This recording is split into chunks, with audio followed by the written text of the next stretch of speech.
Selamat bertemu kembali Bapak Ibu Saudara yang diberkati Tuhan. Puji Tuhan, pagi ini kita bisa melanjutkan pendalaman Alkitab, melanjutkan Selasa yang kemarin yang sudah kita pelajari bersama di kitab Yeremia pasal yang ke-43, di mana perjalanan bangsa Israel, sisa-sisa yang luput pembuangan oleh tentara Nebukadnezar telah dipaksa oleh Panglima Yohanan dan Asaria untuk bersama-sama pergi ke Mesir, dan mereka tiba di Tahpanes. Nah, sebelum kita bersama-sama melanjutkan pembahasan, mari kita sama-sama mohon pimpinan dari Tuhan supaya Tuhan menolong kita sekalian sehingga pembelajaran pada hari ini dapat berjalan dengan baik.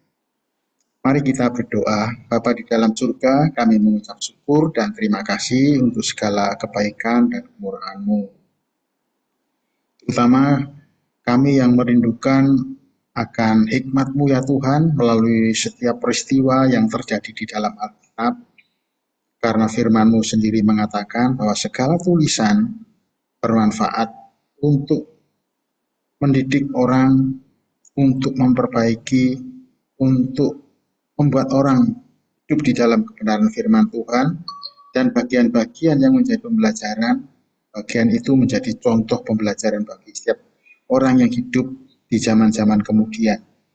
Diharapkan dengan kemampuan dari pertolongan Allah Roh Kudus, umat-Mu disanggupkan untuk hidup sesuai dengan kebenaran firman-Mu dan memperkenan hati Tuhan. Tuntun dan sertai acara ini dari awal sampai selesainya, juga peralatan yang kami pergunakan supaya semuanya boleh berjalan dengan baik.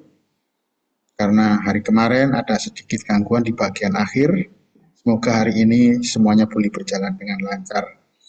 Kami sekali lagi mengucap syukur kepada pihak gereja ICA Al-Masih Surabaya yang memfasilitasi pendalaman Alkitab senantiasa boleh berjalan terus-menerus sudah lebih dari 15 tahun. Kiranya Tuhan sendiri akan memberkati gereja-Mu, sehingga seluruh umat yang Tuhan percayakan bergabung, mereka senantiasa diberi makanan rohani yang boleh membawa kepada pertumbuhan iman mereka, pertumbuhan karakter mereka, pertumbuhan pemahaman, pengenalan mereka kepada Tuhan, dan nama Tuhan dipermuliakan. Kami naikkan doa ini di dalam nama Tuhan Yesus. Amin. Bapak Ibu Saudara, sekarang saya akan membacakan apa yang akan kita bahas pada hari ini, yaitu Yeremia pasal 44 sampai dengan pasal 45. Ini menjadi bagian saya. Langsung saja saya akan mengajak kita sekalian membaca firman ini dari ayat 1 sampai ke ayat yang ke-14. Demikian firman Tuhan bunyinya. Nubuat terakhir dari Yeremia di Mesir. Firman yang datang kepada Yeremia untuk semua orang Yehuda yang diam di tanah Mesir, di Migdol, di Tahpanes, di Memphis, dan di tanah Patros. Inilah firman Tuhan semesta alam, Allah Israel. Kamu telah mengalami segenap malapetaka yang telah kudatangkan atas Yerusalem dan atas segala kota Yehuda. Sungguh, semuanya itu kini sudah menjadi reruntuhan dan tidak ada seorang pun diam di sana. Itu disebabkan oleh kejahatan yang telah mereka lakukan untuk menimbulkan sakit hatiku, yakni mereka pergi membakar korban dan beribadah kepada Allah lain yang tidak dikenal oleh mereka sendiri, oleh kamu atau oleh nenek moyangmu. Terus-menerus aku telah mengutus kepada semua hamba-Ku, para nabi, dengan mengatakan, janganlah hendaknya kamu melakukan kejijikan yang aku benci ini. Tetapi mereka tidak mau mendengarkan dan tidak mau memperhatikan supaya berbalik dari kejahatan mereka dan tidak membakar korban lagi kepada Allah lain. Sebab itu kehangatan amarahku dan murkaku telah tercurahkan dan telah tercurah dan membakar kota-kota Yehuda dan jalan-jalan Yerusalem, sehingga menjadi reruntuhan dan tempat tandus seperti yang ternyata sekarang ini. Maka sekarang beginilah firman Tuhan Allah semesta alam, Allah Israel. Mengapakah kamu mendatangkan celaka besar kepada dirimu sendiri? Kamu mau melenyapkan laki-laki, perempuan, anak-anak, dan bayi dari Yehuda dengan tidak meninggalkan sisa apapun. Mengapa kamu mau menimbulkan sakit hatiku dengan perbuatan tanganmu, yakni membakar korban kepada Allah lain di tanah Mesir yang kamu masuki untuk tinggal sebagai orang asing di sana?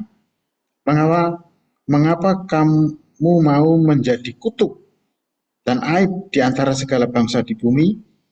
Sudah lupakah kamu kepada kejahatan nenek moyangmu, kejahatan raja-raja Yehuda, kejahatan para pemuka mereka, kejahatanmu sendiri dan kejahatan istri-istrimu yang dilakukan mereka di tanah Yehuda dan di jalan-jalan Yerusalem? Mereka tidak remuk hati sampai kepada hari ini. Mereka tidak takut dan tidak mengikuti Tauratku dan ketetapanku yang telah kuberikan kepadamu dan kepada nenek moyangmu. Sebab itu beginilah firman Tuhan semesta alam Allah Israel.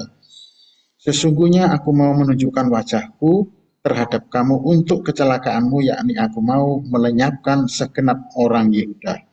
Aku mau mencabut sisa Yehuda yang berniat hendak pergi ke tanah Mesir untuk tinggal sebagai orang asing di sana. Mereka semuanya akan mati habis di tanah Mesir. Mereka akan rebah mati karena pedang, dan akan habis mati karena kelaparan. Dari yang kecil sampai kepada yang besar, mereka akan mati karena pedang dan karena kelaparan, dan mereka akan menjadi kutuk, kengerian, kutukan, dan aib. Aku mau menghukum mereka yang diam di tanah Mesir, sama seperti aku telah menghukum Yerusalem, yaitu dengan pedang, dengan kelaparan, dan dengan penyakit sampar. Sehingga dari sisa Yehuda yang telah pergi ke tanah Mesir untuk tinggal sebagai orang asing di sana, tidak ada seorang pun yang terluput atau terlepas untuk kembali ke tanah Yehuda, kemana hati mereka sangat rindu untuk diam di sana lagi. Sungguh mereka tidak akan kembali kecuali beberapa orang pengungsi. Setelah sebagian atau sisa dari penduduk Yehuda diangkut semua dengan paksa oleh Yohanan ke Mesir, kita tidak diberitahu berapa lama jeda waktu antara tibanya mereka di tanah Mesir dengan perkataan dari nubuat Nabi Yeremia di pasal 44 ini. Namun demikian, nampaknya tulisan-tulisan yang ditulis oleh sekretaris Nabi Yeremia, yaitu Baruk, ada beberapa pengulangan-pengulangan, baik tentang kesalahan-kesalahan yang dilakukan oleh orang-orang Yerusalem maupun penduduk Yehuda, demikian juga ancaman terhadap hukuman-hukuman yang akan jatuh, yang akan dilakukan oleh Allah atas mereka. Nah, dengan demikian kita tahu bahwa di ayat ini diawali dengan suatu nubuatan Yeremia menjadi meluas. Jadi bukan hanya kepada mereka yang ada di Tahpanes, di mana orang-orang yang bersama-sama dengan Yohanan itu tiba, tetapi rupanya meluas kepada beberapa wilayah yang ditujukan kepada seluruh orang Yahudi, mungkin yang sebelumnya telah merantau atau telah tiba di sana sebelum Yohanan bersama-sama tentaranya memaksa orang-orang itu pergi ke sana. Lebih dulu mereka datang ke negeri Mesir ini.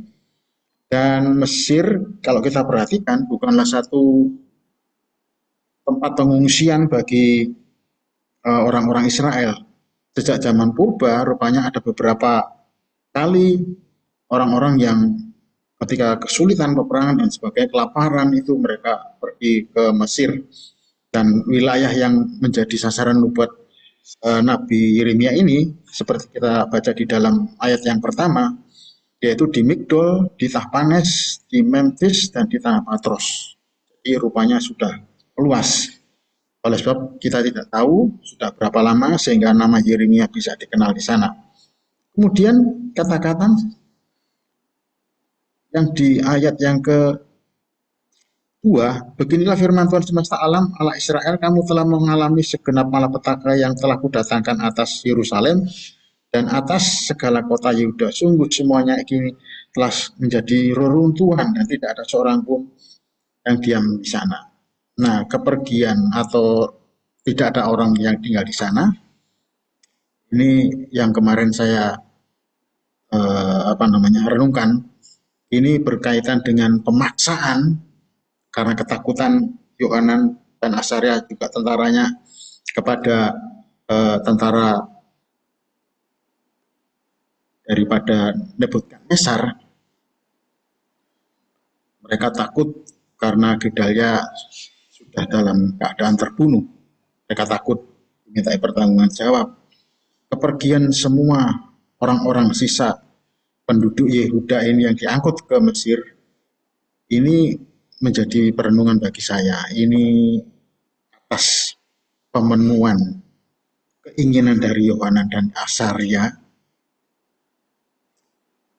yang takut untuk pergi ke Babil, ataukah ini seperti yang sudah dinubuatkan oleh Nabi Yeremia di pasal yang ke-9 ayat yang ke-11 yang bunyinya, aku akan membuat Yerusalem menjadi timbunan puing, tempat persembunyian serigala-serigala. Aku akan membuat kota-kota Yehuda menjadi sunyi sepi, tidak berpenduduk lagi. Kalau dikatakan di sini aku, itu berarti Tuhan yang sudah menentukan hal itu. Dan benang merah yang kita dapat adalah kadang-kadang tindakan keputusan manusia itu bisa bersesuaian dengan apa yang sudah diketahui oleh Tuhan sebelumnya. Nah, kemudian di ayat yang ketiga itu terus dipaparkan di sana bagaimana kejahatan-kejahatan yang telah dilakukan yang menimbulkan sakit hati Tuhan, yaitu bagaimana bangsa itu tetap memberikan satu ritual membakar korban bakaran dan beribadah kepada Allah lain. Sebetulnya Allah lain ini betul-betul lain karena mereka adalah keturunan orang-orang Israel yang sebetulnya sudah mendapatkan hukum sendiri mengenai agama mereka, mengenai ritual yang dilakukan. Namun demikian kita tidak tahu bagaimana bisa mereka itu berbalik dari Allah yang sudah memberikan pernyataannya bagaimana dia bisa tiba di tanah perjanjian, sehingga mereka ketika ada di sana mereka bisa luput dari pemahaman iman mereka dari moyang mereka yang diturunkan. Ataukah ada sebab lain yang menyebabkan mereka ini bisa berpaling dari Allah semesta alam itu? Padahal di samping itu Allah juga memberikan nabi-nabi yang diutus untuk mengingatkan mereka senantiasa. Sampai Tuhan mengatakan kehangatan amarah dari Tuhan itu sendiri sudah tercurah melalui sebagian peristiwa, yaitu bagaimana mereka harus memperhatikan runtuhnya Yerusalem, bagaimana tentara-tentara Babil itu memporak-porandakan kota yang merupakan kota suci bagi mereka, kota yang penuh dengan damai sejahtera, tetapi pada waktu diporak-porandakan oleh tentara Nebukadnezar, kesan kota kudus, kota yang penuh dengan damai itu jauh dari penilaian seperti itu. Terus di ayat yang ketujuh dikatakan, maka sekarang beginilah firman Tuhan Allah semesta alam, Allah Israel, mengapakah kamu mendatangkan celaka besar kepada dirimu sendiri? Mengapa kamu melenyapkan laki-laki, perempuan, anak-anak dan bayi dengan tidak meninggalkan sisa apapun? Rupanya pemaksaan. Pemaksaan karena di bagian-bagian akhir memang Yeremia senantiasa meminta supaya mereka ini di bawah pimpinan Yohanan ini tidak memaksa semua orang, tetapi rupanya hal itu dilakukan oleh Yohanan. Kenapa sampai bangsa itu berbuat demikian? Berbuat demikian dalam arti mereka tidak lagi menghiraukan apa yang menjadi teguran mereka melalui nabinya, atau mereka sudah tidak menganggap adanya Tuhan. Kalau sudah mereka menganggap tidak ada Tuhan, maka Nabi pun dianggap sebagai satu orang-orang yang sifatnya itu meramal. Jadi bisa dipercaya atau bisa tidak. Dengan demikian, ancaman yang diberikan oleh Tuhan itu membuat saya bertanya-tanya, mereka itu dihukum memang awalnya karena sebagian besar penduduk Yerusalem itu menyembah dewa langit dan memberikan korban-korban bakaran mereka tidak kepada Allah lagi.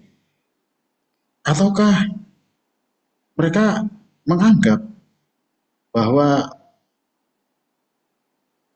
secara ekonomis mereka menyembah dewa langit dengan ritual-ritualnya yang mungkin nampaknya itu sederhana, sehingga ritual-ritual yang dilakukan di bait Allah seperti yang diajarkan oleh Musa di dalam kitab Imamat itu menjadi ritual yang memberatkan. Saya tidak tahu. Ataukah memang kadang-kadang jawaban apa yang mereka mohonkan itu mungkin lebih terjawab dengan ketika mereka memberikan korban persembahan kepada dewa langit, dan kita akan pelajari nanti kesaksian mereka itu seperti apa. Kalau kesaksian hidup mereka menyatakan seperti itu artinya mereka setelah berhasil memperoleh keuntungan dari mempersembahkan korban kepada dewa langit, pasti mereka tidak akan mau kembali, karena pada intinya manusia itu mencari jalan yang lebih gampang, jalan yang lebih mudah untuk memperoleh manfaat yang sebesar-besarnya. Kemudian kesalahan yang kedua adalah memaksanya semua orang menyingkir ke Mesir. Jadi seperti ini saya melihat ada satu kesalahan-kesalahan yang berganda pada bangsa Israel. Nah, apa manfaatnya Tuhan itu memerintahkan untuk tidak mengangkut semuanya, meninggalkan sisa. Kalau kita perbandingkan dengan kitab Nabi Yesaya, pasal yang ke-4 ayat yang ke-3, ketika Yerusalem itu mengalami satu pemurnian dari Tuhan,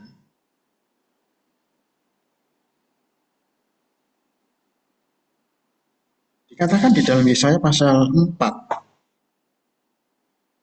ayat 2, 3, 4. Pada waktu itu tunas yang ditumbuhkan Tuhan akan menjadi kepermaian dan kemuliaan, dan hasil tanah menjadi kebanggaan dan kehormatan bagi orang-orang Israel yang terluput.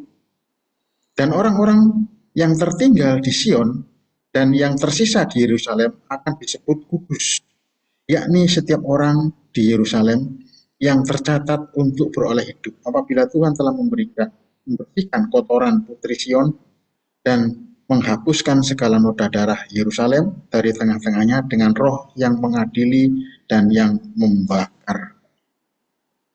Nampaknya ada satu maksud dari Tuhan kalau dilihat dari nubuat atau firman Tuhan yang disampaikan oleh Nabi Yesaya tadi. Keinginan Tuhan untuk tidak membawa semua sisa daripada orang-orang Yehuda itu, supaya Tuhan ingin menumbuhkan tunas yang baru melalui yang tersisa ini. Tetapi rupanya bangsa Israel tidak memenuhi keinginan Tuhan. Kemudian ayat 8, mengapa kamu mau menimbulkan sakit hatiku dengan perbuatan tanganmu, yakni membakar korban kepada Allah lain di tanah Mesir yang kamu masuki untuk tinggal sebagai orang asing di sana? Mengapa kamu mau menjadi kutuk aib di antara segala bangsa di bumi? Sekalipun mereka sudah paksa, sekalipun mereka awalnya tidak, sebagian ikut, sebagian tidak, tetapi nyatanya bukan cuma di Yerusalem, ketika mereka sampai di tanah Mesir pun mereka tetap melakukan upacara atau bentuk-bentuk ibadah ritual seperti itu tetap dilangsungkan. Mereka tidak menjadi sadar, mereka tidak menjadi insaf, tetapi mereka tetap melakukan hal itu terus-menerus. Karena mereka berpikir bahwa keberuntungan mereka adalah terletak pada bagaimana cara mereka melakukan ritual-ritual itu. Tidak lagi berpegang kepada Allah semesta alam sebagai penguasa seluruhnya ini yang bisa memberikan kecukupan kepada mereka. Sedangkan di tanah Mesir, kita tidak tahu sudah berapa lama mereka tinggal di sana, dan ketika Nabi Yeremia ini menyampaikan pesan seperti ini lagi, yang keras, rupanya mereka di sana tidak mengalami apa yang dikatakan oleh Nabi Yeremia. Hukuman-hukuman itu rupanya masih belum terjadi. Kita perhatikan, Yeremia mengatakan, mengapa kamu menimbulkan sakit hatiku? Sakit hatiku, sakit hati Tuhan. Apakah Allah itu bisa tersakiti hatinya? Kalau kita sering datang di persekutuan, nampaknya kadang-kadang Tuhan itu tampil sebagai pribadi yang mempunyai perasaan dan sebagainya, memang bisa seperti itu. Kan kita dipelajari, jangan mendukakan Roh Kudus. Allah bisa juga didukakan. Tetapi betulkah Allah itu bisa tersakiti hatinya? Jika iya, apa alasannya? Jika tidak, juga apa alasannya? Sebab di kitab Ayub dikatakan, apakah ada manfaatnya bagi yang Maha Kuasa? Kalau engkau benar, atau keuntungannya kalau engkau hidup saleh? Allah itu mulia, Allah itu maha besar, Allah itu memiliki segala-galanya. Apakah Allah itu bisa tersakiti hatinya? Tetapi Ayub juga mengajarkan kepada kita supaya kita sedikit lebih kritis. Jikalau engkau berakal budi, dengarkanlah ini, pasanglah telinga kepada apa yang ucapkan. Ini ucapan daripada Elihu kepada Ayub. Kalau engkau bertanya, apakah gunanya bagiku? Apakah kelebihanku bila aku berbuat dosa? Jikalau engkau berbuat dosa, apa yang akan kau lakukan terhadap dia? Kalau pelanggaranmu banyak, apa yang kau buat terhadap dia?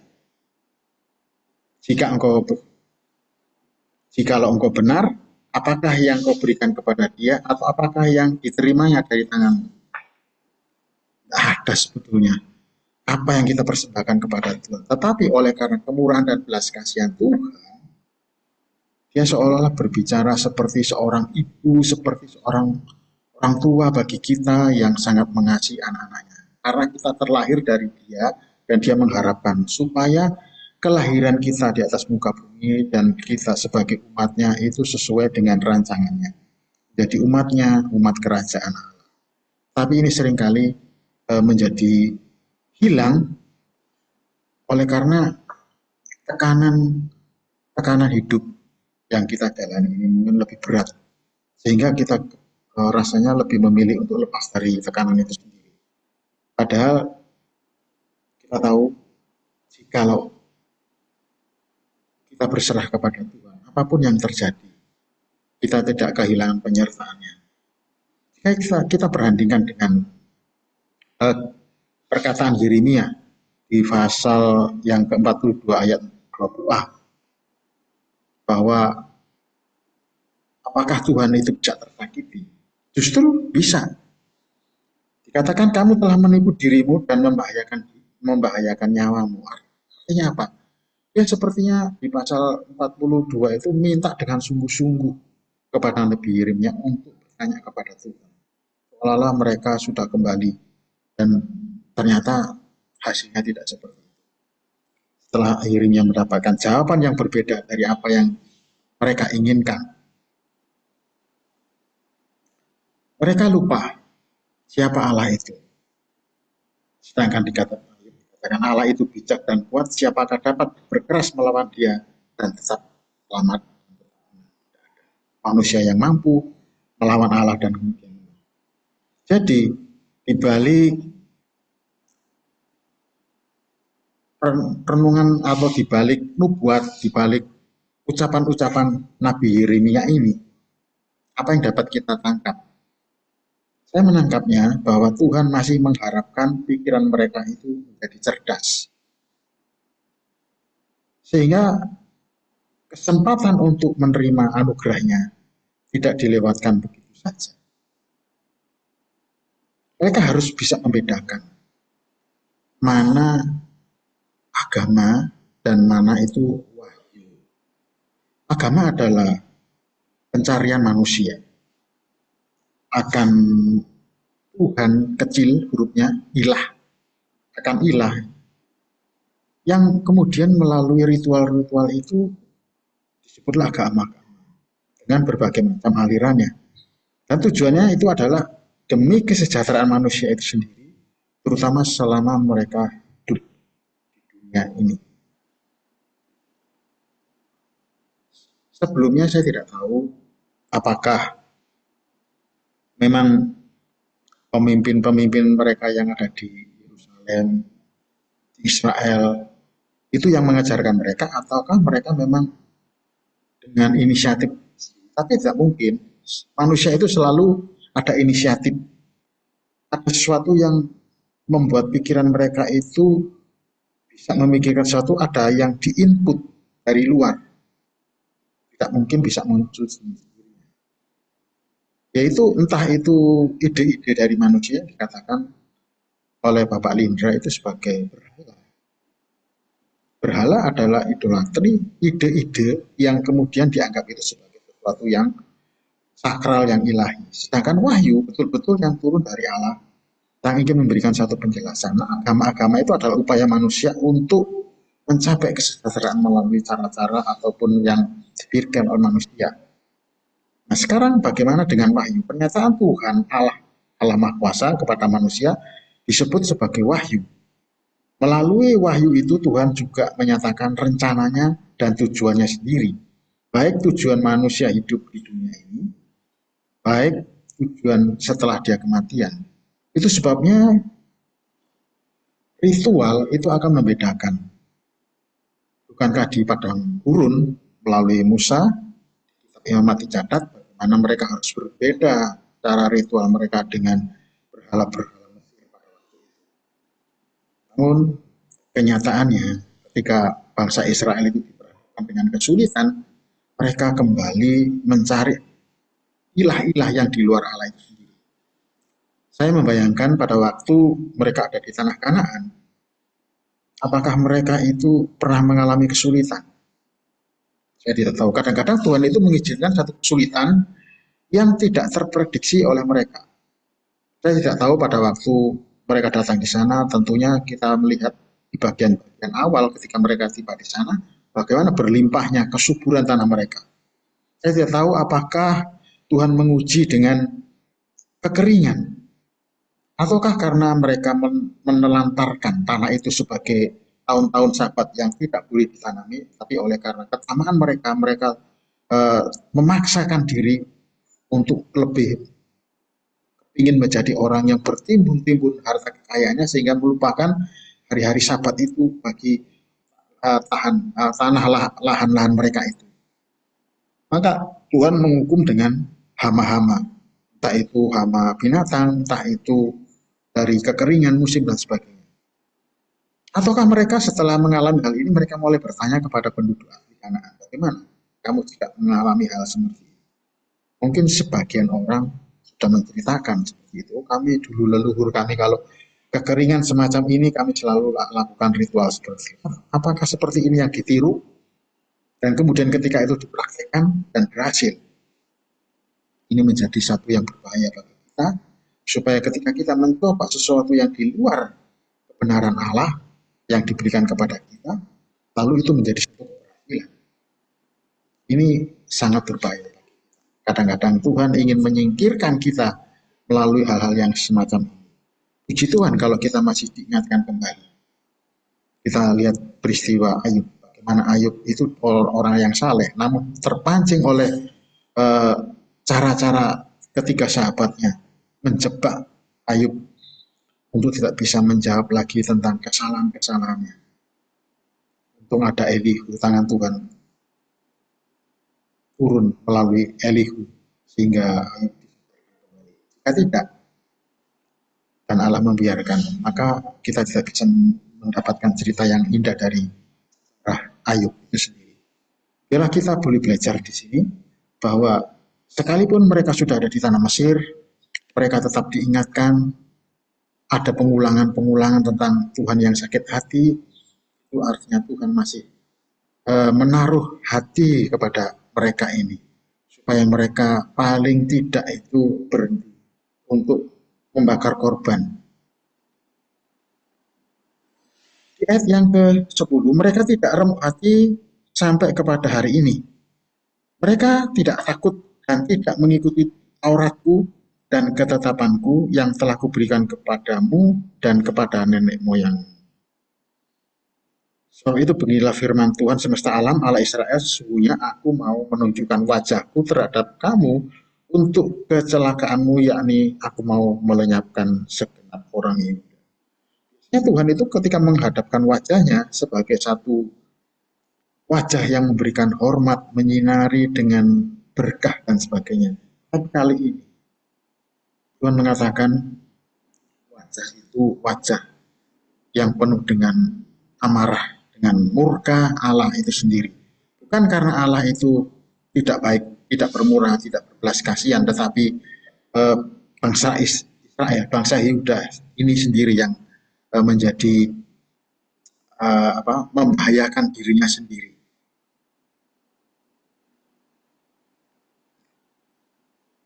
Kita tahu bahwa inilah sebetulnya sisi wajah Tuhan. Saya katakan demikian apa? Di tengah-tengah ancaman, Tuhan selalu mengingatkan kesalahan-kesalahan.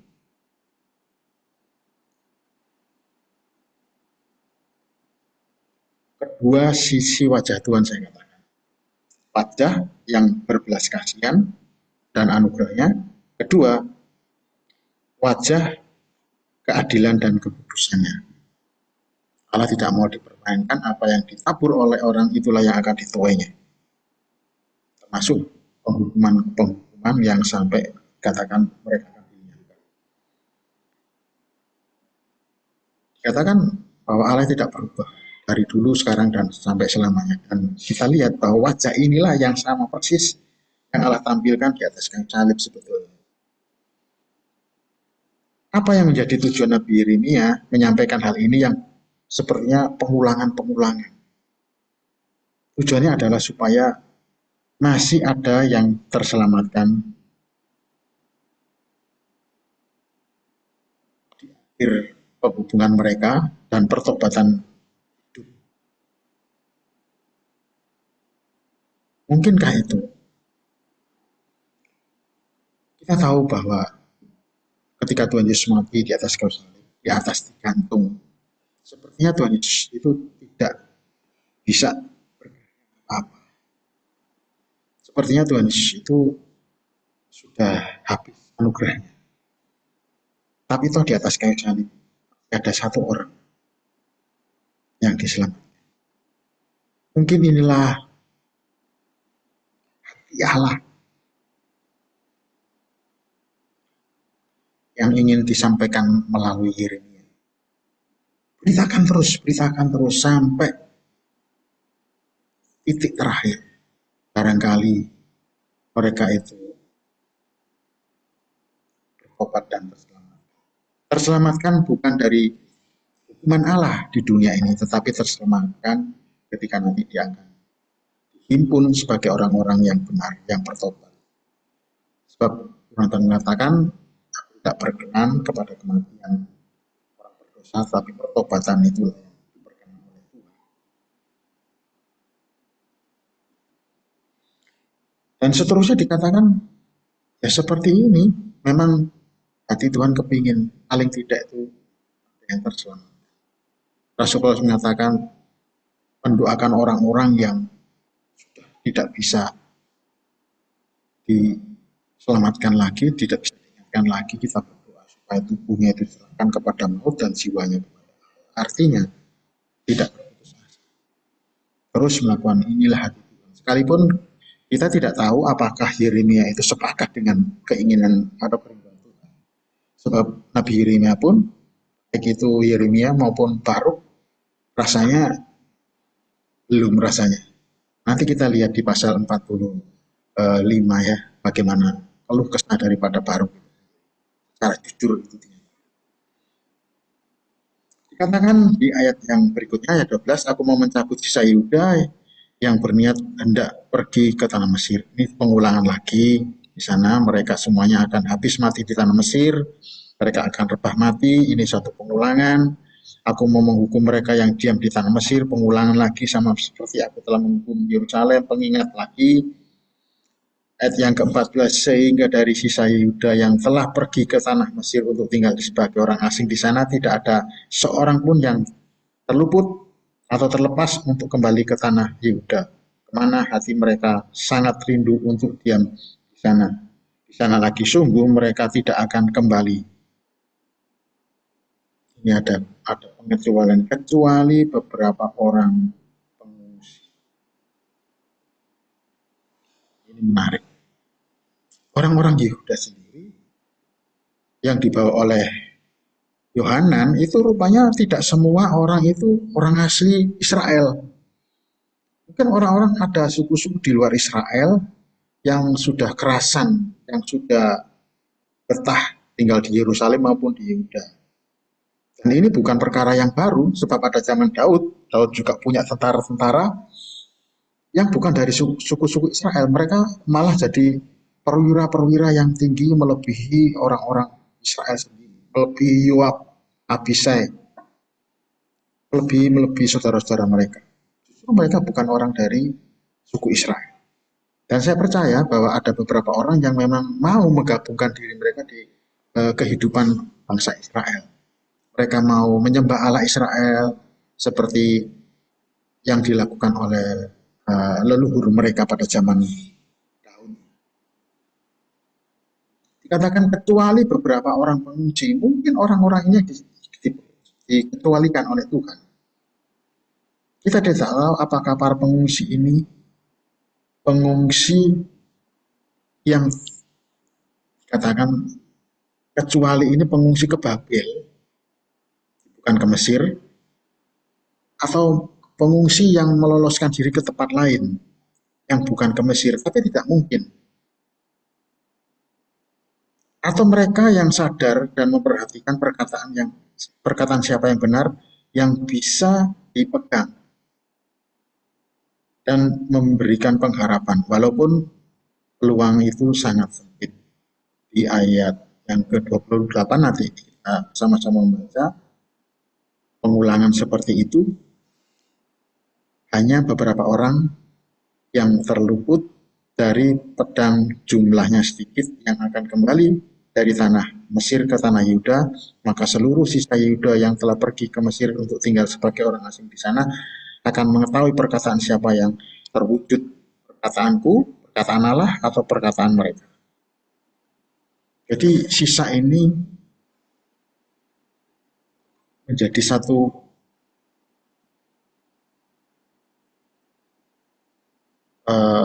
pertanyaan bagi saya. Kenapa justru orang-orang yang bukan dari suku Israel sendiri yang dikecualikan? Nanti kita akan belajar bersama-sama mengapa sampai terjadi yang seperti ini. Apa alasannya? Kalau ini adalah sisa itu dari suku Yehuda, kalau ini bukan.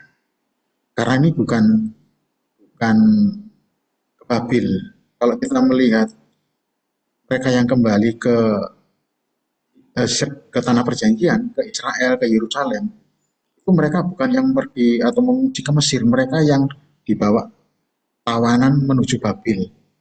Dari Babil lah, ketika Babil itu dikalahkan oleh Persia melalui Raja Kores, nanti Kores itu akan mengutus orang-orang yang ada di tanah Babil itu kembali kepada Yerusalem. Jadi bukan yang di Mesir, jadi yang di Mesir itu betul-betul akan habis dan katakan hanya sisanya, yaitu pengungsi-pengungsi. Jadi bukan penduduk Israel maupun Yuda sendiri. Ayat 15. Lalu menjawablah kepada Yeremia semua orang laki-laki yang tahu bahwa istri mereka membakar korban kepada Allah lain dan semua perempuan yang hadir di sana, suatu kumpulan yang besar, yakni segala rakyat yang diam di tanah Mesir dan di Patros, katanya, mengenai apa yang kau katakan, maksudnya dia berkata kepada Yeremia memberi jawaban seperti itu. Ayat 16, mengenai apa yang kau katakan demi nama Allah kepada kami itu, kami tidak akan mendengarkan engkau.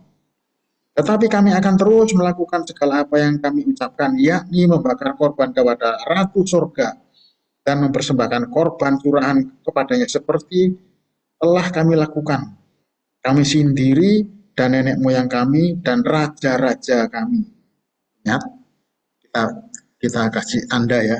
Dan raja-raja kami dan pemuka-pemuka kami di kota-kota Yehuda, di jalan-jalan Yerusalem. Pada waktu itu kami mempunyai cukup makanan, kami merasa bahagia dan tidak mengalami penderitaan. Tetapi sejak kami berhenti membakar korban dan mempersembahkan korban curahan kepada Ratu Sorga, maka kami kekurangan segala-galanya dan kami dihabisi oleh pedang dan kelaparan. Lalu perempuan-perempuan itu menambahkan, apabila kami membakar korban dan mempersembahkan korban curahan kepada Ratu Sorga, adakah di luar pengetahuan suami kami bahwa kami membuat tanganan persembahan serupa dengan patungnya dan mempersembahkan korban curahan kepadanya?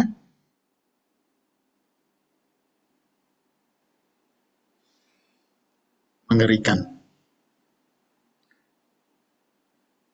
Hampir tidak pernah kita menjumpai contoh perbuatan yang sedemikian berani menentang Allah seperti ini. Atau pemberontakan pikiran duniawi yang sedemikian terang-terangan seperti ini. Tapi nyatanya ada. Dan sampai zaman ini pun ada. Orang yang menentang tentang Kristus itu siapa, dan mereka mengalami hukuman dari itu. Tidak lama setelah mereka memberikan satu penghinaan. Hendaknya kita belajar, meskipun tidak dari orang-orang Yehuda yang di Mesir ini, tapi dari peristiwa-peristiwa yang lebih dekat dengan waktu kita belajar. Mungkin kita tidak sedang menghina Tuhan Allah kita, Juru Selamat kita tidak kita hina. Tetapi ketika kita berkata bahwa saya tidak perlu bertobat dan saya bukanlah orang yang berdosa, itu sama halnya dengan kita menuduh Allah sebagai pendusta. Itu yang ditulis oleh Yohanes. Jadi kita mesti hati-hati di dalam berperilaku, jangan sampai kita itu terlalu membenarkan diri. Kita mesti peka terhadap perhatian diri.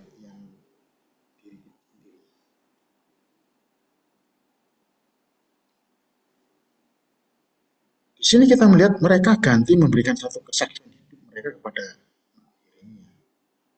Mereka sudah merasa berhasil dengan pencapaian mereka, bahkan mereka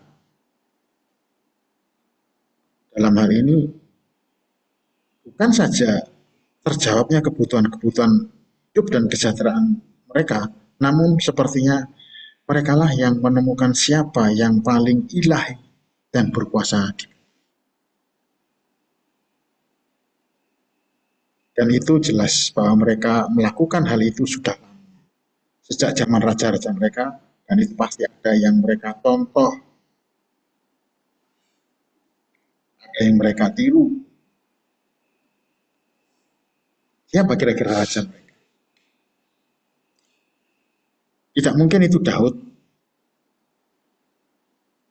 Di Tawarik 1 Tawarik 22 ayat 9, sesungguhnya seorang anak laki-laki akan lahir bagimu, ia akan menjadi seorang yang karunia keamanan. Aku akan mengaruniakan keamanan kepadanya dari segala musuhnya di sekelilingnya. Ia akan bernama Salomo. Sejahtera dan sentosa akan kuberikan atas Israel pada zamannya.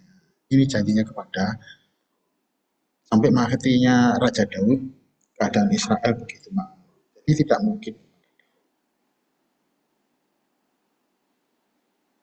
Kalau kita telusuri, bukan pada Daud, tapi pada siapa? Anaknya Salomo.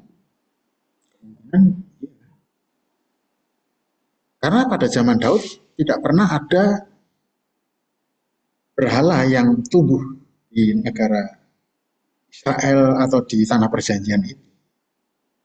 pada zaman Saul pernah memang dibasmi seluruh petenung-petenung itu oleh Saul. Sekalipun pada akhirnya masih ada yang tersisa di mana Saul sendiri itu menanyakan tentang nasib dia sendiri dan keluarganya, tentang Israel kepada uh, orang yang ada di NKRI yang bisa membangkitkan arwah-arwah. Mereka orang-orang yang terluput dari pembinasaan Saul. Tetapi pada zaman Daud, sekalipun tidak melakukan hal itu, rupanya orang-orang yang seperti itu sudah hampir dipastikan tidak muncul lagi. Sebab pada zaman Daud terbukti tidak mungkin orang mencari peramal untuk mencari nasib baik, karena nasib mereka sudah betul-betul baik pada zaman Daud. Bagaimana Daud itu mengatur pemerintahannya sedemikian adil dan benar, sekalipun kita melihat ada beberapa kesalahan-kesalahan yang secara pribadi dilakukan oleh Daud. Ya. Tapi kalau bukan pada Daud, lalu pada apa? Ketika Tuhan menjadikan kepada Daud kesejahteraan, seolah-olah Daud itu percaya, karena Daud sudah mengalami seperti itu. Bahkan Daud mengatakan, siapakah aku ini? Daud adalah raja yang rendah hati. Kalau kita perhatikan, di dalam raja-raja, satu raja-raja 9:16, ketika Raja Salomo itu sudah naik tahta menggantikan Daud, peristiwa yang menarik di sini. Satu raja-raja 19. Sebab Firaun, raja Mesir, telah maju berperang dan merebut lalu membakarnya dan membunuh orang-orang Kanaan yang diam di kota itu. Kemudian diberikannya kota itu kepada kemudian diberikannya kota itu sebagai hadiah kawin kepada anaknya istri Salomo. Jadi Salomo menjadi mantu Firaun, sekaligus mas kawinnya itu satu wilayah daerah geser di mana penduduknya itu dikalahkan. Dua pasal kemudian di satu raja-raja. Raja-raja satu raja-raja pasal yang ke-11 ayat 1 sampai 11. Di sanalah kita melihat adapun Raja Salomo mencintai banyak perempuan. Sing di samping anak Firaun, ia mencintai perempuan-perempuan Moab, Amon, Edom, Sidon, orang Het. Padahal tentang bangsa-bangsa itu, Tuhan telah berfirman kepada orang Israel, janganlah kamu bergaul dengan mereka dan mereka pun jangan bergaul dengan kamu. Sebab sesungguhnya mereka akan mencondongkan hatimu kepada Allah-Allah mereka. Hati Salomo telah terpaut kepada mereka dengan cinta. Jadi tadi firman Tuhan yang dikatakan kepada orang-orang Yehuda yang ada di Mesir, kamu telah melakukan kesalahan-kesalahan oleh pemimpin-pemimpinmu, oleh raja-rajamu. Salah satunya adalah Salomo.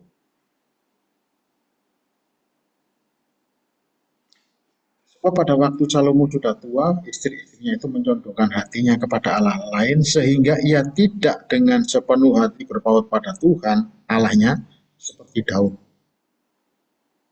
Demikianlah Salomo mengikuti Asyitoret, dewi orang Sidon, dan mengikuti Milkom, dewa kejijikan sembahan orang Amon, dan Salomo melakukan apa yang jahat di mata Tuhan, dan ia tidak dengan sepenuh hati mengikut Tuhan, seperti Daud ayahnya. Pada waktu itu Salomo mendirikan bukit pengorbanan bagi Amos, dewa kejijikan sembahan orang Moab, gunung di sebelah timur Yerusalem, dan bagi Molok, dewa kejijikan sembahan Bani Amon. Demikian juga dilakukan bagi semua istrinya orang-orang asing itu yang mempersembahkan korban ukupan dan korban sembelihan kepada Allah mereka. Sebab itu Tuhan menunjukkan murkanya kepada Salomo sebab hatinya telah menyimpang daripada Tuhan Allah Israel yang telah 2 kali menampakkan diri kepadanya. Jadi ada yang dicontoh, Bapak Ibu Saudara, ketika kita membenahi iman kita, pengertian tentang pengiringan kepada Tuhan. Kadang-kadang kita memang mencari Tuhan itu didasari oleh bagaimana sih supaya saya ini bisa sejahtera dalam hidup saya. Mungkin saya terlahir sebagai orang yang tidak pernah mendapatkan uh, kelimpahan dalam materi, mungkin juga nama baik pun tidak ada. Lalu kita mengikut Tuhan dengan harapan semua ketiadaan itu akan menjadi terangkat, derajat kita akan terangkat. Setelah kita mengikut Tuhan ternyata beberapa lama tidak kunjung muncul hal-hal seperti itu, maka kita akan berpikir, jangan-jangan saya salah. Hati-hati mempunyai atau mengambil keputusan seperti itu. Jangan contoh-contoh yang salah. Kadang-kadang contoh yang salah itu memang diizinkan Tuhan seperti orang benar. Ini yang mesti kita waspadai. Pengiringan kita, pembelajaran kita tentang mengiring Tuhan. Seperti yang sering dikatakan oleh para hamba Tuhan, bahwa kehidupan ini adalah seperti sekolah seumur hidup. Dan pada zaman Salomo juga, ancaman Tuhan itu di Raja-Raja 11 tadi ayat 14, kemudian Tuhan membangkitkan seorang lawan Salomo, yakni Hadad orang Edom. Dia dari keturunan Edom.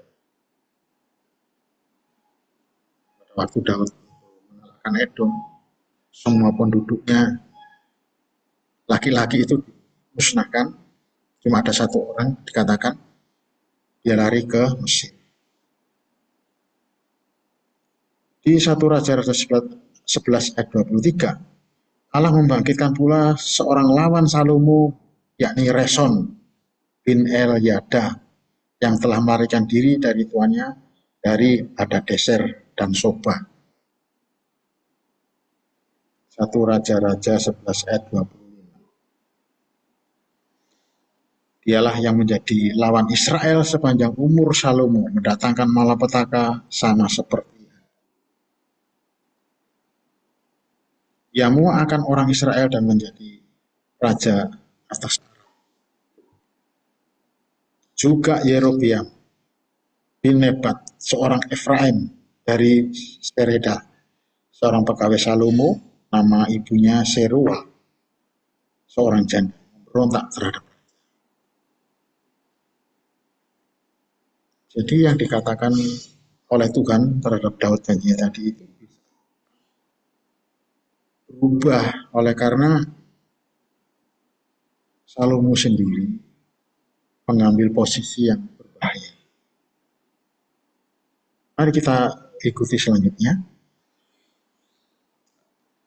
Ayat yang ke-20 dari Yeremia pasal 44. Sesudah itu berkatalah Yeremia kepada segenap rakyat itu, kepada laki-laki dan perempuan dan kepada semua orang yang telah memberi jawab kepadanya itu, katanya, justru korban yang dibakar di kota-kota Yehuda dan di jalan-jalan Yerusalem oleh kamu sendiri, oleh nenek moyangmu, oleh raja-rajamu, oleh pemuka-pemukamu, dan oleh rakyat negeri, tidakkah itu yang diingat Tuhan dan yang diperhatikannya? Tuhan tidaklah tahan lagi melihat perbuatan-perbuatanmu yang jahat dan kejijikan yang kamu lakukan. Oleh karena itu, negeri pun telah menjadi reruntuhan, kengerian, dan kutuk tanpa penduduk seperti yang ternyata sekarang ini. Kamu telah membakar korban dan kamu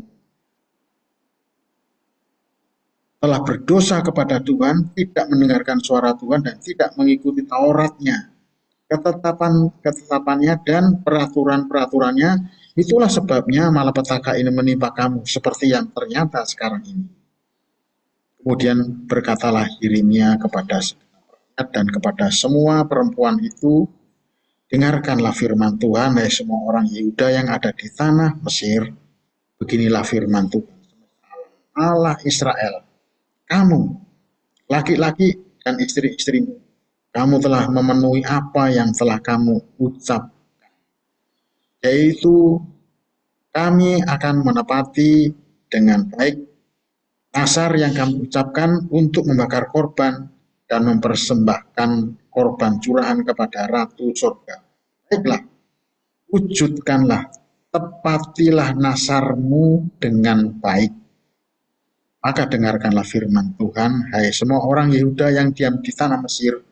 Sesungguhnya aku telah bersumpah demi namaku yang besar, firman Tuhan, bahwa namaku tidak akan diserukan lagi oleh seseorang Yehuda di segenap tanah Mesir, dengan berkata, demi Tuhan Allah yang hidup.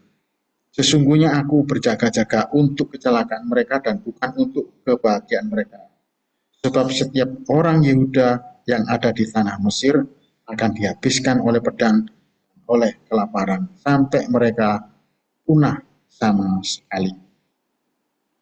Hanya beberapa orang yang terluput dari pedang, jumlahnya kecil, yang akan kembali dari tanah Mesir ke tanah Yehuda.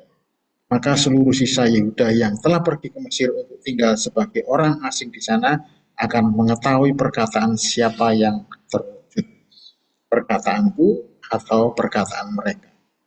Inilah tanda bagi, demikianlah firman Tuhan, bahwa aku akan menghukum kamu di tempat ini, supaya kamu mengetahui bahwa perkataan-perkataanku terhadap kamu akan sungguh-sungguh terwujud untuk kecelakaanmu.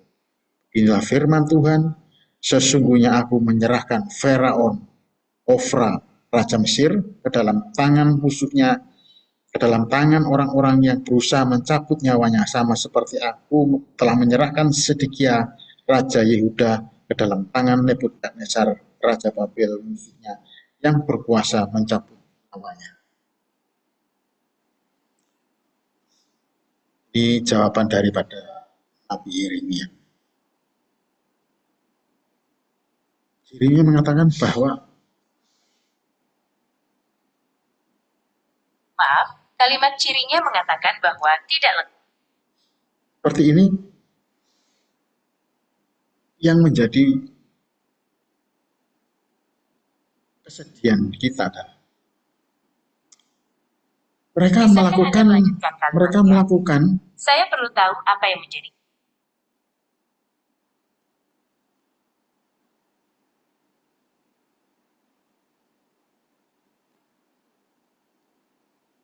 Mereka melakukan kesalahan-kesalahan yang justru Melakukan kesalahan adalah bagian alami dari proses belajar dan Tuhan berkembang.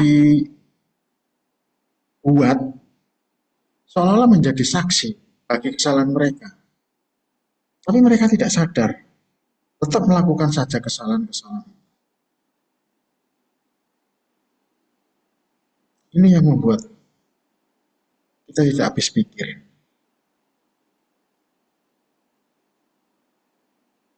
Yeremia mengatakan, coba nanti kita lihat perkataan-perkataan siapa yang terwujud benar, yang ternyata benar. Kadang-kadang Tuhan itu sepertinya memanjakan keberhasilan seseorang pada jalan yang sesat sekalipun, supaya ternyata tergenapi apa yang menjadi firman di bagian lain. Ada jalan yang disangka orang lurus tetapi ujungnya menuju maut. Siapa yang menyangka jalan orang itu tidak menuju maut? Sebab apa yang dilakukan oleh orang-orang itu nyatanya membuahkan hasil, mereka menjadi kesaksian. Justru ketika memberikan korban kepada Dewa Langit, mereka tidak kekurangan apa-apa. Ketika mereka berhenti melakukan itu karena dilarang oleh Nabi Yeremia maupun oleh Nabi Yesaya, mereka sekarang kekurangan. Padahal kalau kita simpulkan, pada saat mereka menikmati hasil ketika mereka mempersembahkan kepada Dewa Langit, itu mereka sedang diumbar, dibiarkan oleh Tuhan. Dan ketika tiba hukumannya, seolah-olah yang dipersalahkan adalah Tuhan itu sendiri. Ini mengingatkan kita ada jalan yang disangka orang. Jangan dianggap kalau kita sudah benar berhasil di jalan yang membawa kita kepada derajat yang semakin meningkat. Hati-hati. Ini benar-benar yang diperkenan oleh Tuhan. Mungkin jalannya sudah benar. Bagaimana sikap hati kita? Apa hati kita itu tetap menghamba kepada Tuhan, sehingga di dalam menapai jalan itu selalu bersandar kepada belas kasihan Tuhan. Setiap jalan orang ada lurus menurut pandangannya sendiri, tetapi Tuhanlah kata. Ini harus menjadi perhatian bagi kita, di mana saat-saat kita menjalani hal-hal yang salah dan kemudian itu memberikan hasil,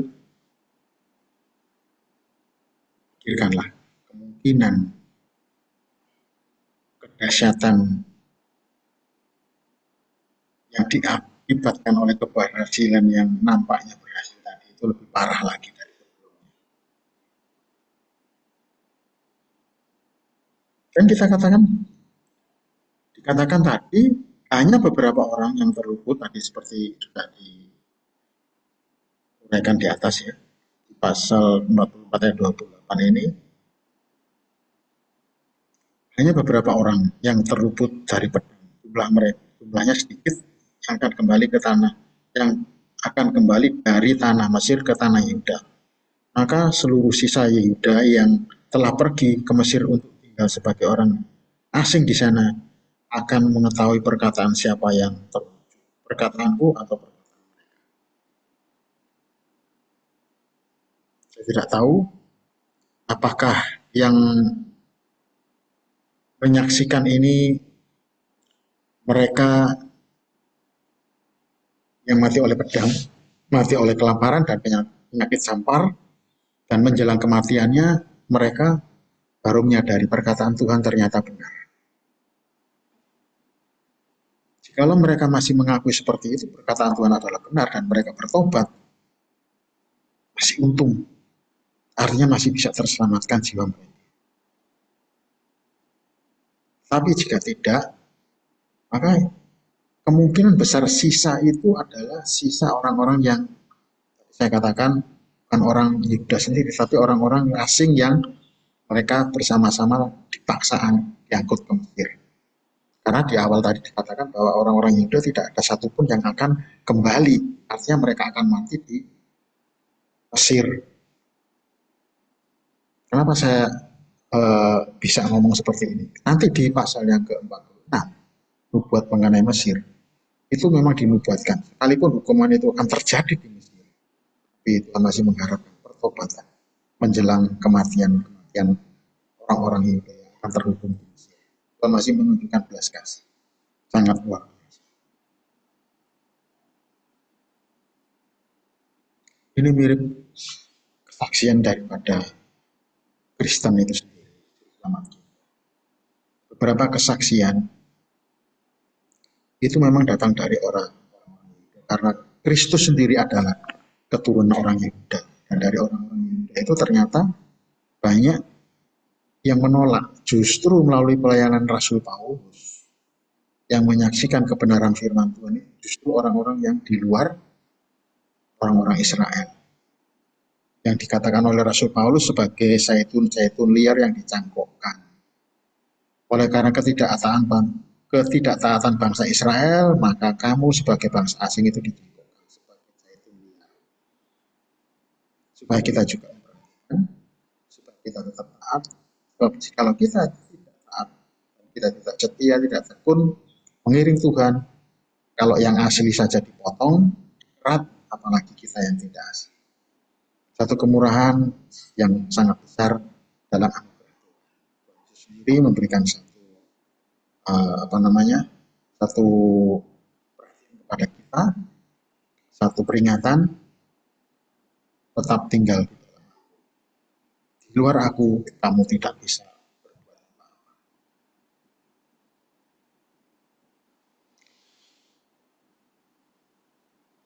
Mereka ini tidak belajar dari apa yang dilakukan dalam sejarah mereka. Kenapa Mesir menjadi dilarang untuk menjadi sasaran tempat pengungsi bagi sisa Yehuda. Karena Mesir itu sedang akan dihukum oleh Tuhan melalui tangan Nebukadnezar.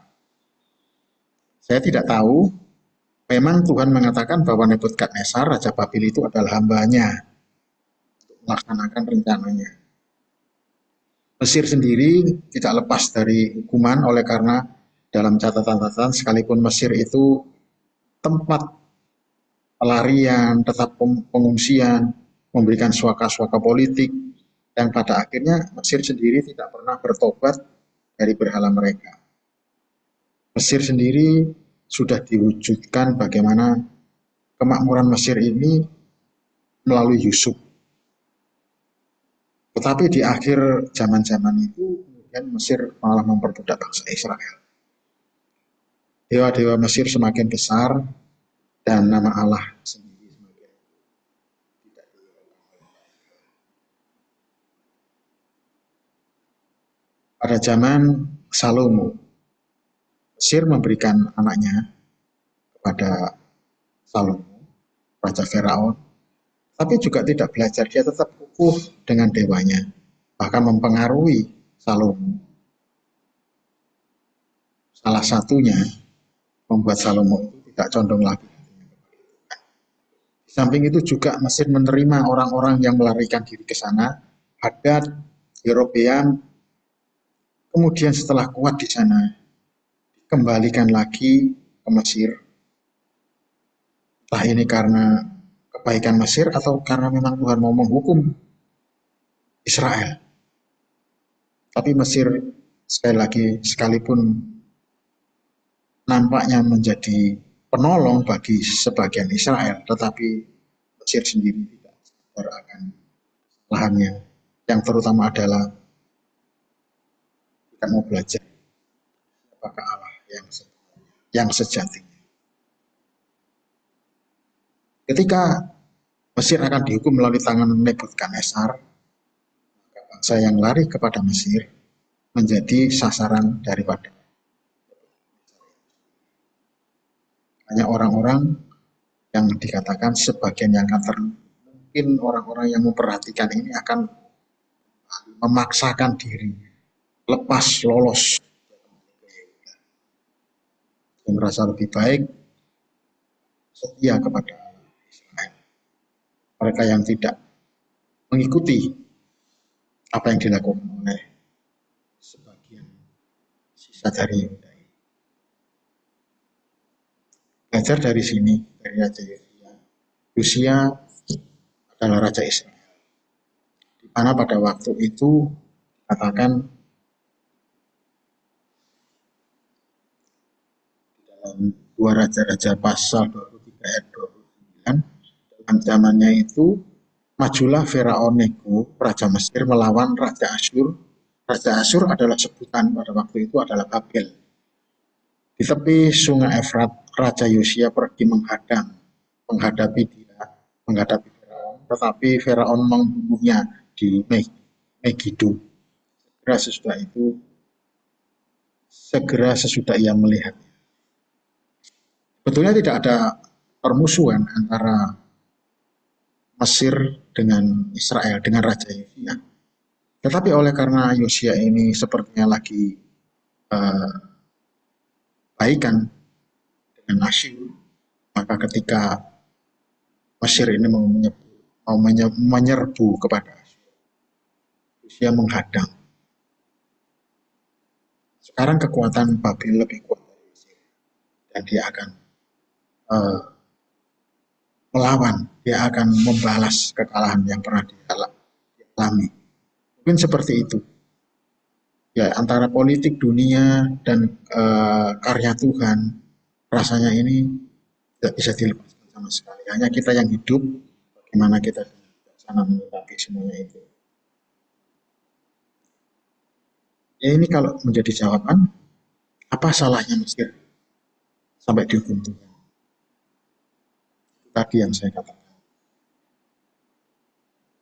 Secara politik mereka tidak sama-sama Tuhan, mereka sama-sama punya berhalanya masing-masing, tetapi cara-cara mereka kadang-kadang dipakai oleh Tuhan untuk menggenapi rencana. Pasal 44 ini diakhiri bahwa kekalahan Mesir, Hofra Raja Mesir akan dibunuh seperti halnya Nebukadnezar menghabisi Raja Sedekia. Ini yang menjadi perenungan pada Yeremia pasal 44. Perenungan Yeremia dari sejarahnya ini sampai di sini, dan kita akan beranjak ke Yeremia pasal 45. Yeremia pasal 45 ini sedikit, langsung aja kita baca dari ayat 1 sampai 5, cuma 5 ayat saja. Yeremia pasal 45 ayat 1, firman yang disampaikan oleh Nabi Yeremia kepada Baruk bin Neria waktu Baruk dalam tahun keempat pemerintahan Yoyakim bin Yosia Raja Yehuda menuliskan segala firman tersebut dalam sebuah kitab langsung dari mulut Yeremia. Inilah firman Tuhan Allah Israel tentang engkau, hai Baruk, oleh karena engkau telah berkata, celakalah aku sebab Tuhan telah menambahkan kedukaan kepada penderitaanku, aku lesu karena keluh kesahku, dan aku tidak mendapat ketenangan. Maka beginilah firman Tuhan, sesungguhnya apa yang kubangun akan kuruntuhkan, dan apa yang kutanam akan kucabut. Bahkan sekalipun seluruh negeri masakan engkau mencari hal-hal yang besar bagi dirimu sendiri, janganlah mencarinya, sebab sesungguhnya aku mendatangkan malapetaka atas segala makhluk. Demikianlah firman Tuhan semesta. Demikianlah firman Tuhan, tetapi kepadamu akan kuberikan nyawamu sebagai jaraan di segala tempat kemana engkau pergi. Secara kronologis, pasal ini mundur kembali ke tahun keempat pada masa pemerintahan Raja Yoyakim di Yerusalem. Jadi kita mundur 9 pasal ke belakang. Berita ini bertujuan memperkuat iman Baruk yang menjadi penulis setiap firman yang keluar dari mulut Nabi Yeremia, yang pada waktu itu sedang patah semangatnya karena tampaknya pelayanan Nabi Yeremia sepertinya tidak membawa keberhasilan. Dan hukuman dari Tuhan tampaknya akan segera terjadi, segera datang. Seperti yang tertulis di dalam Yeremia pasal 36. Jadi peristiwa ini sepertinya mengisahkan posisi Baruk di Yeremia pasal 36 ayat 1 sampai 30. Bagaimana Baruk itu menulis dan kemudian dia sampai tidak berani menghadap raja dan diwakilkan oleh Yehudi untuk membacakan tulisan-tulisan dari Baruk yang merupakan nubuat dari mulut Nabi Yeremia, dan kemudian raja itu membakar semua tulisannya dan kemudian harus menulis ulang. Allah memberitahukan dia agar jangan mencari kepuasan atau kedudukan atau kenyamanan bagi diri sendiri. Salah orang mencari kenyamanan bagi diri. Rasul Paulus juga pernah mengingatkan, dan janganlah tiap-tiap orang hanya memperhatikan kepentingan sendiri, tetapi kepentingan orang lain juga.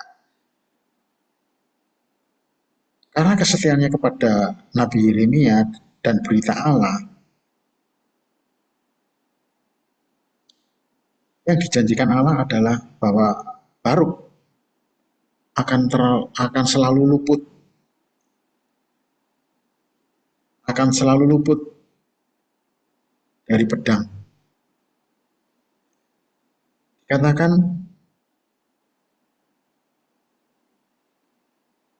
tetapi kepadamu akan kuberikan nyawamu sebagai jarahan dari tempat kemana engkau pergi.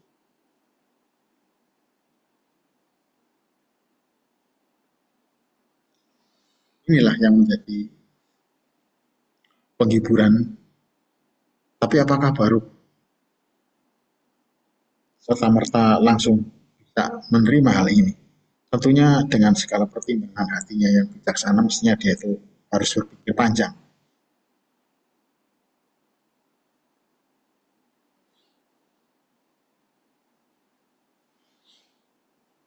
Dikatakan juga oleh Tuhan Yesus, barang siapa mau menyelamatkan nyawanya, ia akan kehilangan nyawanya. Tetapi barang siapa kehilangan nyawanya karena aku, ia akan memperoleh. Yang saat ini hidup hampir sama dengan Baruk. Apa gunanya seseorang memperoleh seluruh dunia tetapi kehilangan nyawanya, dan apakah yang dapat diberikannya sebagai ganti nyawanya?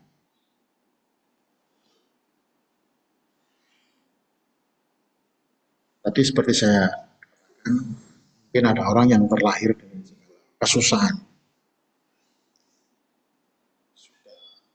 Ya, jangan berusaha dengan kemampuan sendiri. Serahkan itu kepada Tuhan. Jangan berusaha untuk mencari popularitas dengan kekuatan sendiri. Jangan membangun harta benda, kemewahan, derajat, dan sebagainya. Hanya untuk memastikan bahwa saya nanti akan menjadi orang yang disegani, menjadi orang yang dihormati, menjadi orang yang berharga.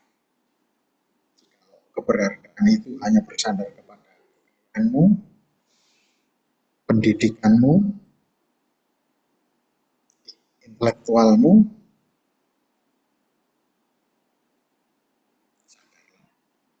semuanya itu akan habis. Bila kita belajar keberhargaan kita karena kita berkenan oleh Tuhan, dan kita memuliakan nama Tuhan. Apapun situasi kondisi yang Tuhan izinkan kita hidupi saat ini,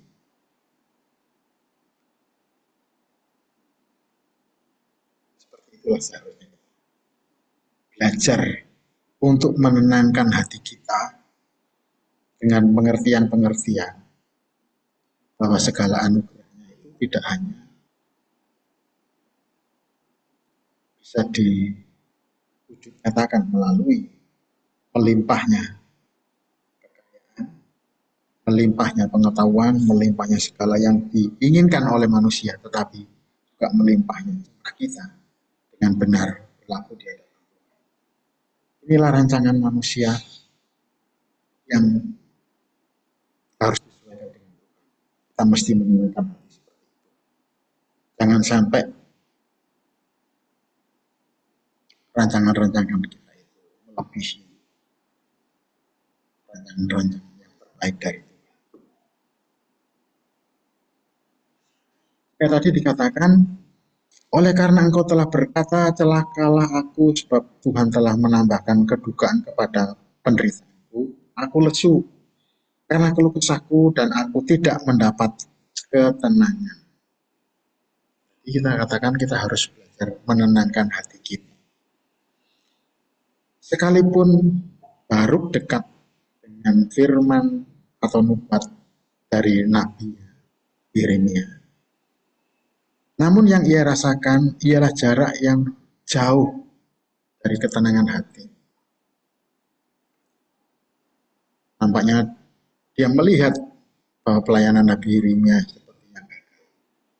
Gagal oleh karena apa? Oleh karena tidak ada orang yang nurut sama Nabi Yeremia. Tidak memberikan hasil yang secara progresif menjadi baik. Tetapi bahkan hukuman Tuhan itu semakin mendekat. Baginya Allah itu jauh transenden. Konsepnya ialah jika penderitaan hadir, maka Allah dengan sendirinya akan menjauh. Demikian juga sebaliknya. Jika kesejahteraan itu hadir, ketenangan hadir, maka Allah itu juga hadir.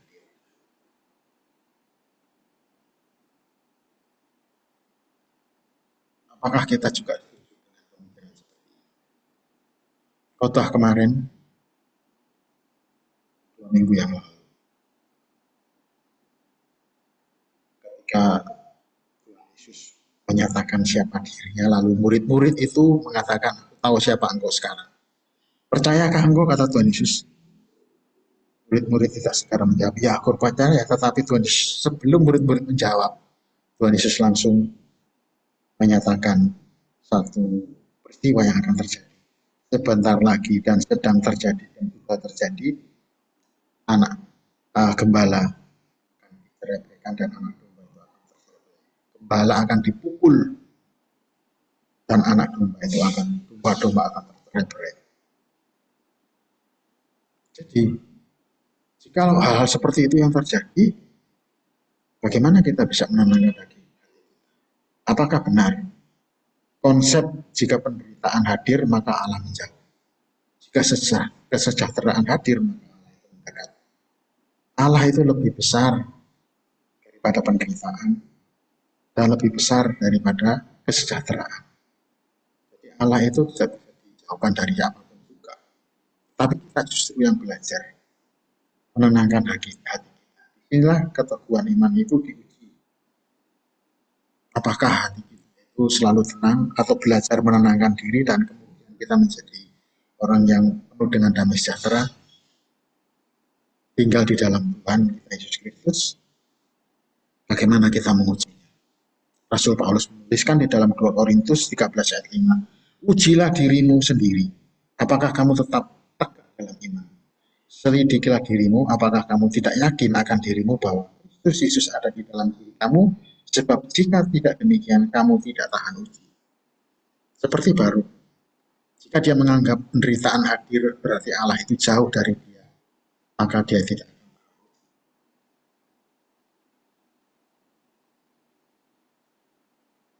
Jadi orang yang tahan uji adalah orang yang hatinya tenang, penuh dengan damai sejahtera sekalipun penderitaan itu ada. Ini bukan bentuknya ya sudah menyerah pasrah, sudah pasif gitu aja, terima aja. Bukan seperti itu. Tapi betul-betul suatu kekuatan, suatu kesadaran, suatu posisi yang terjaga, siap, bukan pasif, bukan menyerah. Nah, sepertinya ya mau gimana lagi, sudah kayak gini, terima saja, bukan kayak gitu. Tapi dengan siap, dengan pertanggung jawab. Seperti yang dinyatakan oleh Rasul Paulus di dalam suratnya kepada 2 Timotius 1 ayat 12. Aku tahu kepada siapa aku percaya dan aku yakin bahwa dia berkuasa memeliharakan apa yang telah dipercayakannya kepadaku hingga pada hari Tuhan, pada akhir hidupnya. Itulah sebabnya aku menderita semuanya ini. Tapi aku tidak malu. Dia yang melindungi kita, Allah kita, dialah yang sudah mengalahkan dunia. Kalau ada dari kita yang seperti baru ini, mari kita belajar. Maka beginilah firman Tuhan ayat yang keempat. Sesungguhnya apa yang kubangun akan kuruntuhkan dan apa yang kutanam akan kucabut, bahkan sekalipun seluruh negeri.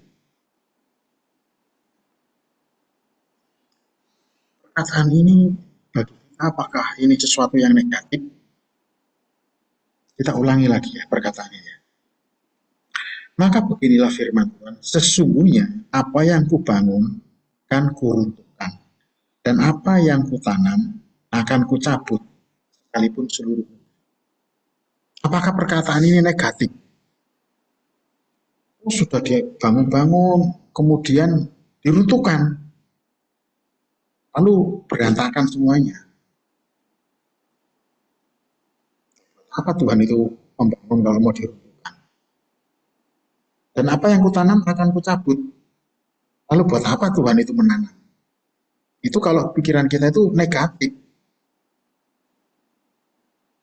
Kita ingat perkataan Tuhan Yesus ketika diberitahu oleh murid Tuhan betapa indahnya bait Allah ini. Mengatakan apa?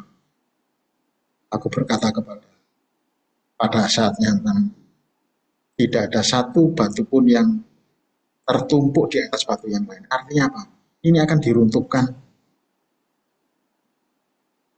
Dan Tuhan mengatakan, rubuhkanlah bait Allah. Dalam 3 hari aku akan membangunnya kembali. Jadi yang diruntuhkan dirombak, dibangun kembali, itu lebih baik. Jadi perkataan ini tidak selalu kita nilai secara negatif.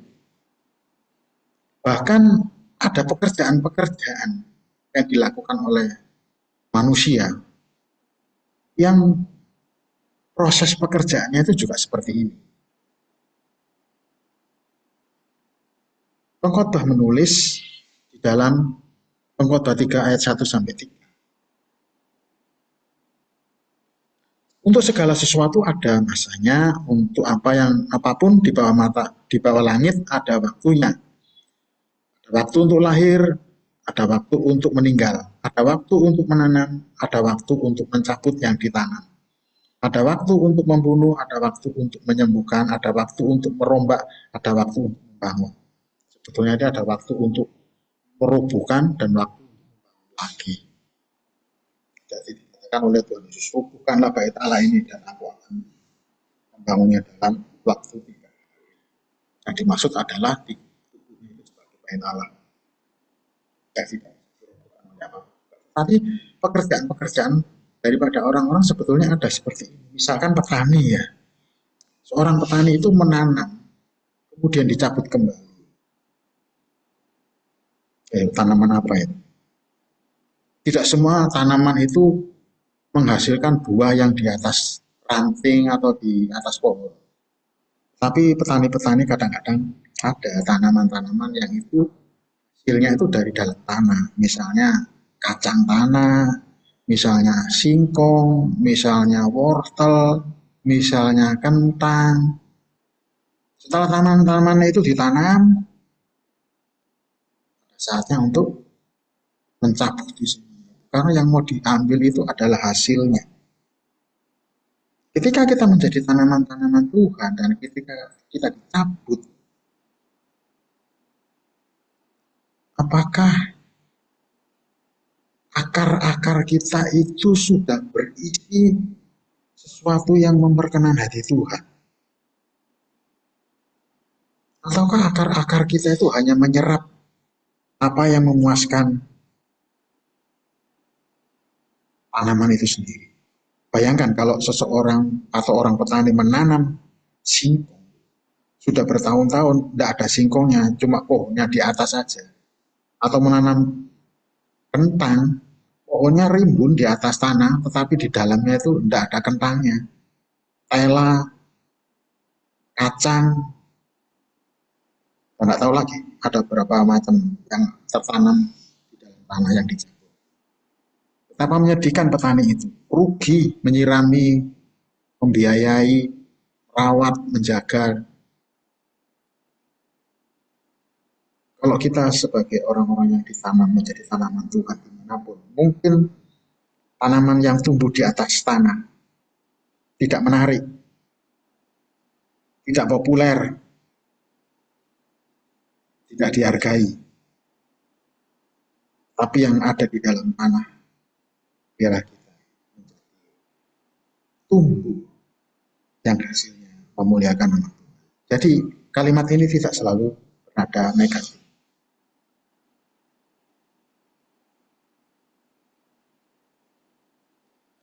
Ayat yang kelima, bagian terakhir. Asalkan kau mencari hal yang besar bagimu sendiri, janganlah mencarinya, sebab sesungguhnya aku mendatangkan malapetaka atas segala makhluk. Demikianlah firman Tuhan. Tetapi kepadamu akan kuberikan nyawamu sebagai jarahan di segala tempat kemana pergi. Apa yang dilakukan Baruk? Yang dilakukan Baruk adalah menulis apa yang dikatakan oleh Nabi Yeremia. Nama Baruk akan selalu diingat. Sebab tanpa ada Baruk, tulisan-tulisan Nabi Yeremia tidak bisa kita nikmati sampai hari ini. Ini seperti yang dikatakan oleh Tuhan Yesus kepada seorang perempuan yang telah mengurapi kakinya. Ia telah melakukan apa yang dapat dilakukan, tubuhku telah diminyakinya sebagai persiapan untuk penguburanku. Aku berkata kepadamu, sesungguhnya di mana saja Injil diberitakan di seluruh dunia, apa yang dilakukannya ini akan disebut juga untuk mengingat. Ketika kita membaca kitab Nabi Yeremia, kita juga harus mengingat ini adalah buah tangan, keterampilan, kecerdasan yang diberikan Allah kepada Baruk. Dan hendaklah itu menjadi suatu kebanggaan, suatu karya yang boleh memuliakan nama Tuhan. Ada kemiripan di mana nubuat Nabi Yeremia dibacakan, maka dengan sendirinya nama Baruk ikut disebut di sana.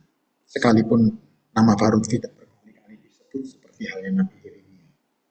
Jadi tidak ada yang lebih besar daripada Allah.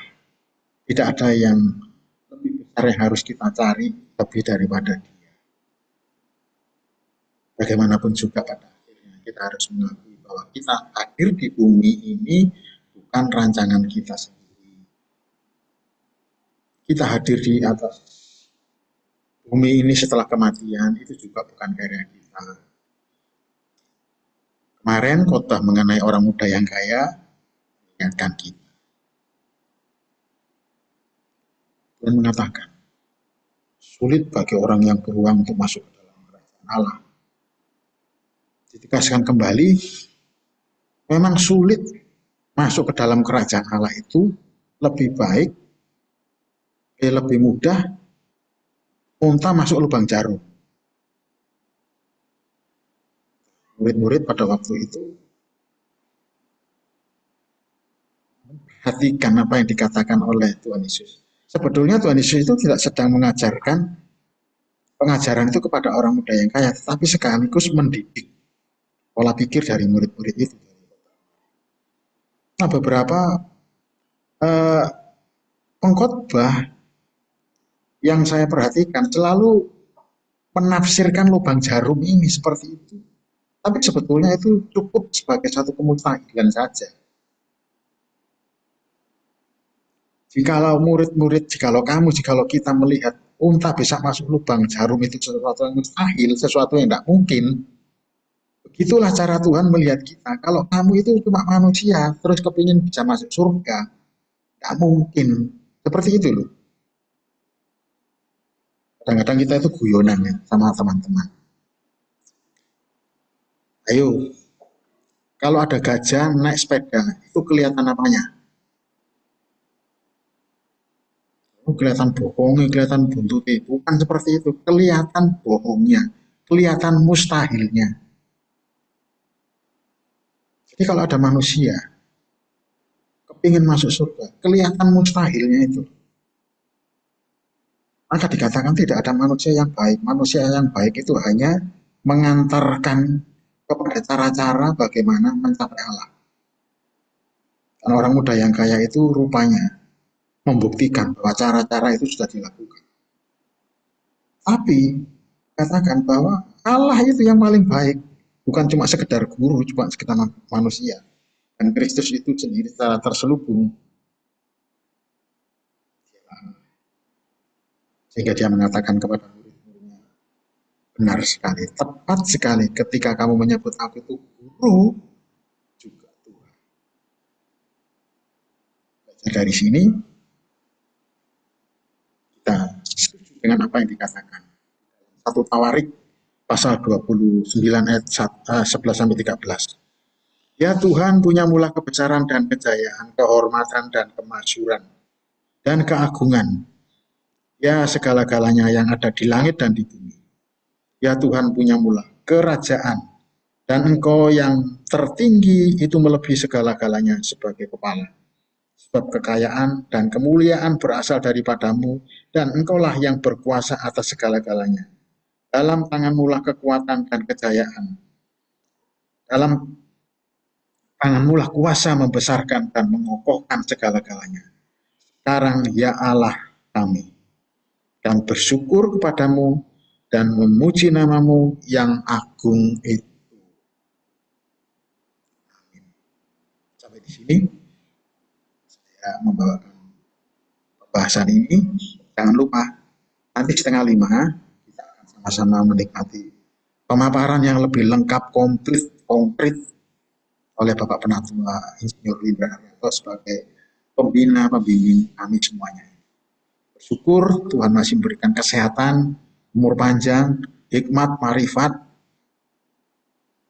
ya seperti satu literatur yang hidup, yang tanpa kita bisa membelinya, namun melalui penuturannya kita bisa melihat keluasan literatur itu sendiri. Ini satu kemurahan. Maka saya mengharapkan seluruh jemaat, terutama Gereja Isa Al-Masih Surabaya, jangan menyia-nyiakan kesempatan. Sebab jikalau kesempatan ini sudah lewat, apakah kita masih mendapatkan hal-hal yang memuliakan nama Tuhan? Seperti tanaman yang ada di dalam tanah itu sendiri. Akar kita itu menyerap apa?